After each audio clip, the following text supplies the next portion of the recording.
is the unofficial start of summer. So we have summer box office tracking begins, and Mad Max Furiosa is out, and it was an opening weekend disaster. Yeah, Bennett's the only one who saw it. That's why he's at home right now. I would like to see it. I hope I can see it before it gets taken out of theaters. We'll get to that.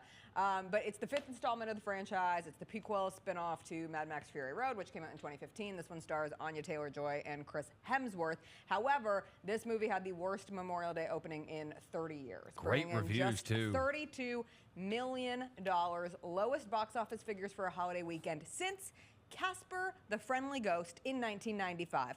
To compare in recent years, Little Mermaid last year, Memorial Day weekend, pulled 118. Top Gun Maverick started at a cool 160 million. Tom Cruise was here to save movie theaters, if you remember, and now 2 years later, people aren't going to movies. Like you said, great reviews. It barely beat Garfield, which was its closest competitor for Memorial Day weekend. And it's just a really bad start for the summer for Hollywood and this continuing conversation of will people go to the movies. This comes following The Fall Guy, the big Ryan Gosling, Emily Blunt movie that came out. Again, critically acclaimed, great reviews. I saw it. It was some of the most fun I've had at a movie. Is it perfect? No, it's about cool stunts and cars rolling over and things blowing up. But that did so poorly at the box office that they moved it to streaming really quick. So you can already watch The Fall Guy at home if you're interested. Yeah. The Fall Guy has continued to make money, which is a positive sign. It's very close to getting to 150 mil, which is like the golden number of, okay, it's not as bad as everybody thought that it would be. But this is not a good start. This is not a good start for Furiosa. Bennett Doyle is the only one who saw it. And it has great reviews, 90% from the audience, 90% from the critics. However, Shubhra Gupta from the Indian Express says, that's my burner account. It gets so busy with all the revving and the roaring and the nonstop decimation of faceless computer-generated creatures that you feel completely uninvolved. Unmoved. Yeah. I couldn't wait for it to get over. I agree with her. Dun, dun, dun. I agree with her.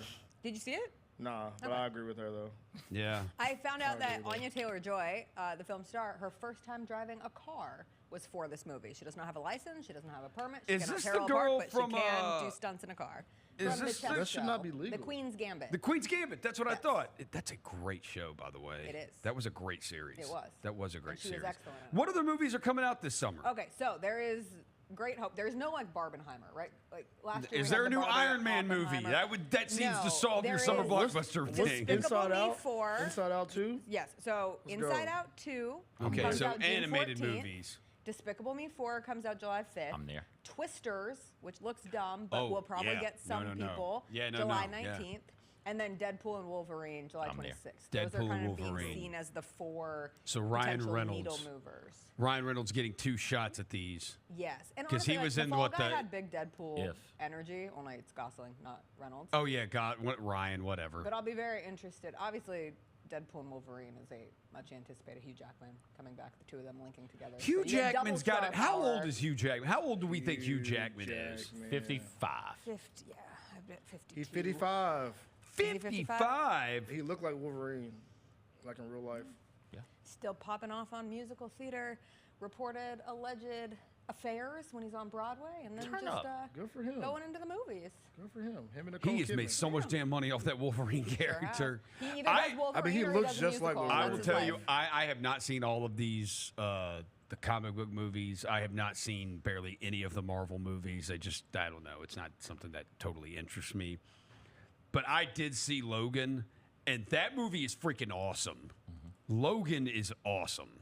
Him and Patrick Stewart and whoever that little girl is that's amazing, who just cuts up everybody. But that was actually like a spin on, that was a little bit different of a superhero movie because a lot more, you got blood in that you usually don't get in a lot of it was rated R. Yeah, Deadpool. After the success of Deadpool, the first one, it was, we can do rated R superhero movies if we do them the right way. Yeah. Logan was an example of that. Deadpool is goofy, comical, over the top with it. Logan was a bit more serious and dramatic. This will be because you don't know anything, Rosa. Jessica knows this, I'm sure, so it's not for her. CJ's told me 12 times. With Deadpool is an over-the-top, goofy superhero. Wolverine is super serious. At times, they team up.